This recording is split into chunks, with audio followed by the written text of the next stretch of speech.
মাতার নাম কি? সবই কয় না মারে। বাংলাদেশের মাতার নাম কি? ঢাকার যে মাতা আছে সেটা কি? সংসদ।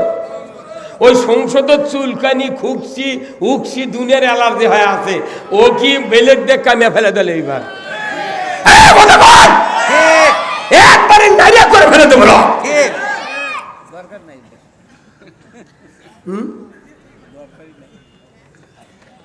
ওই জায়গা হলো বাংলাদেশের শান্তি অশান্তি কায়েমের জায়গা হলো সংসদ।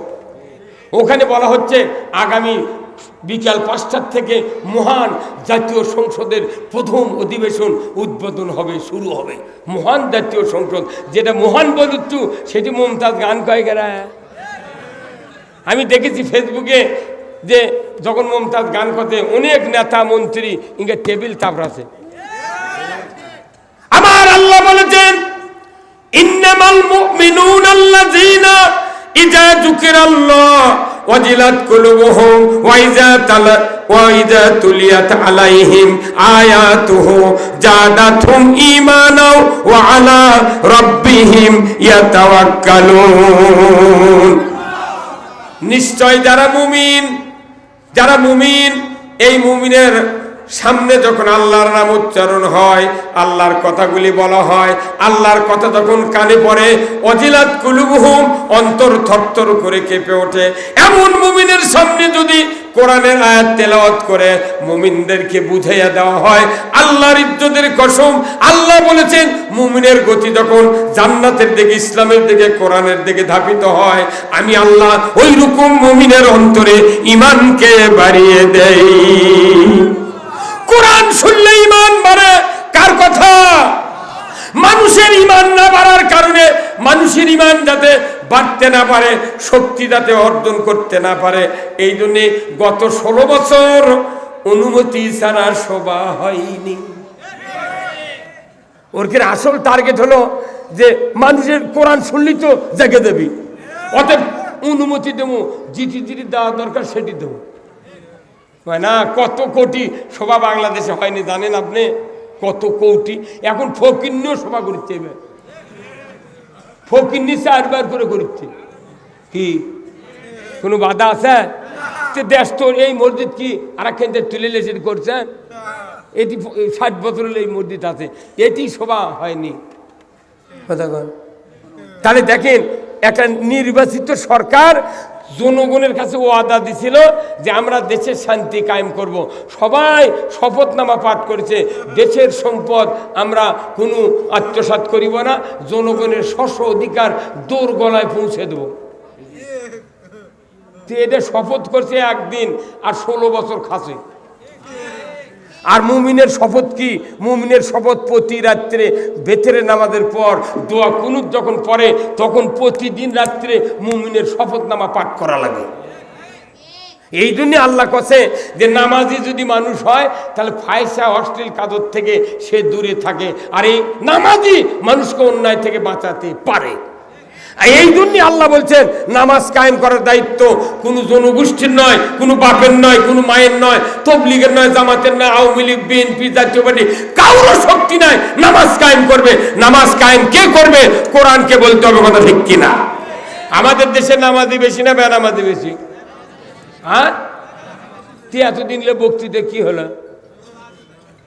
হ্যাঁ, না, 1,20,000 পীর আছে, 3 কোটি জাকের আছে, 2 কোটি 4 লাখ তবলিগের লোক, 8,20,000 মাদ্রাসার শিক্ষক শিক্ষিকা, 5,12,000 মসজিদ, এক একটা মসজিদে 3 জন করে খাদিম আছে, মুয়াজ্জিন আছে, খতিব আছে, তার পেশ ইমাম আছে। সারা বাংলাদেশে কত 25,11,974 জন হাজিয়ার হাজার নিয়ে আছে। এতগুলা ভালো ভালো লোক আছে, তারপরে বাংলাদেশে বেনামাজি কেন বেশি হলো? কারণ নামাজ কায়েমের পক্ষে কোন আইন বাংলাদেশে নাই।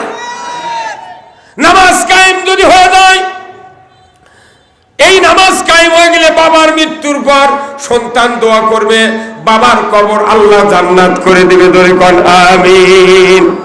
আমার ভাইরা আল্লাহকে বলেন, আল্লাহ বলুন তো কে নামাজ কায়েম করবে?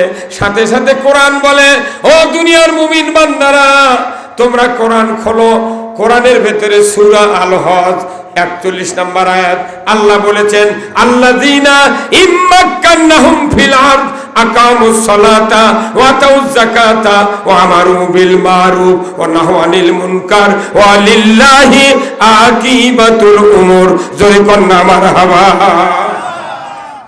আল্লাহ নিজে বলেছেন, ও মুসলমান, যদি তুমি সরকার হও, প্রধানমন্ত্রী হও, তুমি যদি প্রেসিডেন্ট হও, রাষ্ট্রপতি হও, তোমাকে 4টা আইন চালু করতে হবে।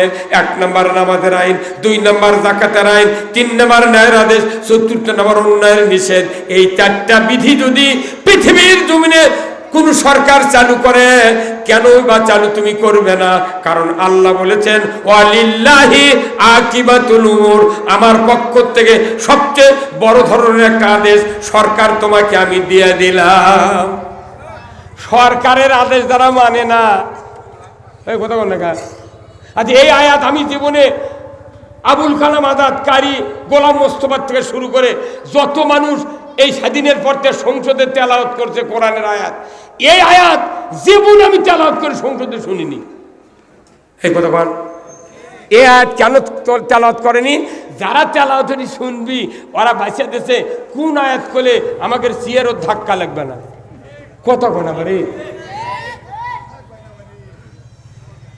এই আয়াতের ব্যাখ্যাও রেডিও টেলিভিশনে কোনোদিন করেনি। ওগুলো করে কি, ওই সিভিট মার্ক আয়াত, যেগুলো মানলে মানুষের কেউ খেপবে না, ওই কয়টা দিয়া বাংলাদেশ চলেছে। নো, আমার আল্লাহ বলছে সরকারকে আমার পক্ষ থেকে সবচেয়ে বড় ধরনের একটা আদেশ দিয়ে দিলাম। আল্লাহু আকবার। সরকারের আদেশ কি? তুমি প্রধানমন্ত্রী হবে, নামাজ কায়েম করো। সরকারের আদেশ কি? প্রধানমন্ত্রী হবে, যাকাত চালু করো, সুদ বন্ধ করো। আমাদের দেশে 17 বার প্রধানমন্ত্রীর দায়িত্ব পালন করলো। এই দেশে 54 বছরে সুদ চালু বন্ধ হয়নি, চুরি বন্ধ হয়নি, জেনা বন্ধ হয়নি, অন্যায়, ঘুষ, মদ, জুয়া কোনোটাই বন্ধ হয়নি। কোনো কিছু বন্ধ হচ্ছে ভাই? কোন কোনো কিছু বন্ধ হচ্ছে?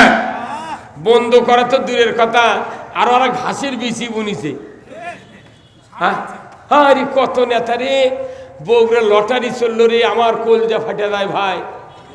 বগুড়া লটারি রে, মাথায় নষ্ট রাত যাক মামা। 2300 সেঞ্জিলিয়া সারা বগুড়া একবারে কুফুরি কাজ দিয়ে ভরে ফেলেছে। এই কথা বল, বগুড়া শহরে কমপক্ষে 700 মসজিদ আছে, 350 মাদ্রাসা আছে, বড় বড় মুফতি, কত পুলিশ অফিসার, কত ডিসি, কত নেতা আছে। একটা লোক কি মানা করা লাগবে না? এই কথা বল, বরঞ্চ ওরা উঠতে ভাগ খাচ্ছে। কথা বল, এই কথা কইলি কয় ও কি ধরে কি করবো? এই যে দেশে তখন চুরি হচ্ছে, রাত্রে গাড়ি নিয়ে যাওয়ার বুদ্ধি নেই, গাছ ফেলে দেয়া। আমি সরকারকে বলি, ইসলাম যদি এদেশে আল্লাহ কোনোদিন কায়েম করে আর আমি যদি বেঁচে থাকি, বলবো এই রাস্তার সব গাছ কাটে সমান করো, কোনো গাছ লাগাতে হবে। এই গাছগুলোর টাকা খালি এই স্থানীয় নেতারা আর এই স্থানীয় অফিসাররা খায়, 20 টাকাও সরকার পায় না। এই গাছগুলো যখন বড় হয় কাটে ফেলে দিয়ে রাস্তা ফান্দা হাজার হাজার মানুষের ক্ষতি করে। গাছ লাগবে কি কারণে? গাছের পানি করে রাস্তা ফাটিয়া এমনি পচে যায়। এই কথা কোন না ঠিক? আবার পুলিশ বাহিনী যে আমার এদেশে যদি ইসলাম কায়েম হয়, সর্বোচ্চ দামি গাড়ি আমি পুলিশকে দেওয়ার জন্য সরকারকে বলবো। পুলিশক যে গাড়ি দিতে, পেট্রোল গাড়ি, কে জনগণের সিএনজি চড়ে পুলিশ পেট্রোল দিবি গা? এই কথা কোন ঠিক? তুই 5 লাখ টাকা দিয়ে সিএনজি কিনেছে, পুলিশ তুমি এক সিএনজি নিয়ে রাত্রে ঘুরবে, এই কোনটি পাচ্ছ?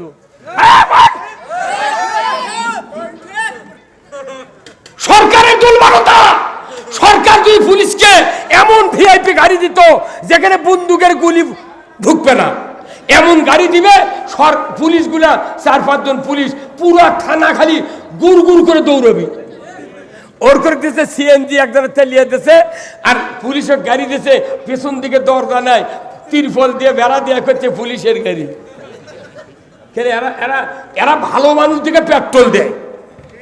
কথা কোন না?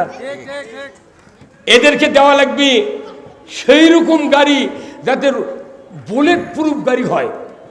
সারা থানা টুট টুটুর ঘুরে আরো জনগণের নিরাপত্তা দিবি। ওরা এখন দেখিচ্ছে না এই গাড়িটা যদি আমি পাতারের মধ্যে দাঁড়িয়ে থাকি তাহলে আমার পেট্রোল খাওয়া লাগবে। সেই দিন ওর থেকে ঘুরে আসা লোককে বাজারে বসতে টুপিচ্ছে। এই যে আমরা তো সবার থেকে আসি, রাস্তার খালি তিনটে জিনিস থাকে, বক্তা, কুত্তা আর পুলিশ। কতক্ষণ না ঠিক, এটা কষ্ট না? জাতির যারা নিরাপত্তা দেয় তাদেরকে দামি গাড়ি দিতে হবে।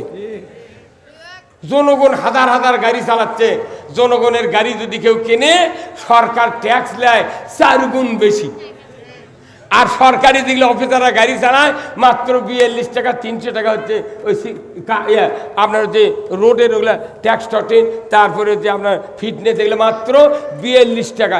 এরশাদ সরকার সময় একটা 5-এর নামি ছিল, তার টাকা জমা দেওয়া লাগছে 42 টাকা। আর আমি গাড়ি কিনবার গেলে দেওয়া লাগে 78,000। এই কতক্ষণ? এগুলো হচ্ছে অফিসার, এগুলো অফিসার দূর করতে হবে ইসলাম দিয়ে। আর পুলিশ বাহিনী দেব সেই গাড়ি, দোতলা গাড়ি হবে। কি গাড়ি? পুলিশের থাকা লাগবে দোতলা গাড়ি। সারা নন্দীগ্রাম, সারা শেরপুর দূর টু দূর ঘুরবে, তাদের নিরাপত্তার ব্যাপারে কোনো ঘাটতি থাকবে না। কোন সাহসে তুমি মন্ত্রীর গাড়ি, প্রধানমন্ত্রীর গাড়ি তুমি বুলেট প্রুফ গাড়ির চড়ে ঘোরো, আর যে যারা জাতির নিরাপত্তা দেয় তার উপর তুমি ত্রিপলের গাড়ি দিচ্ছ? পাতো কি এই পাতো তুমি? হ্যাঁ ঠিক। আর আমাকে চুরি হয় পুলিশ দেখে না।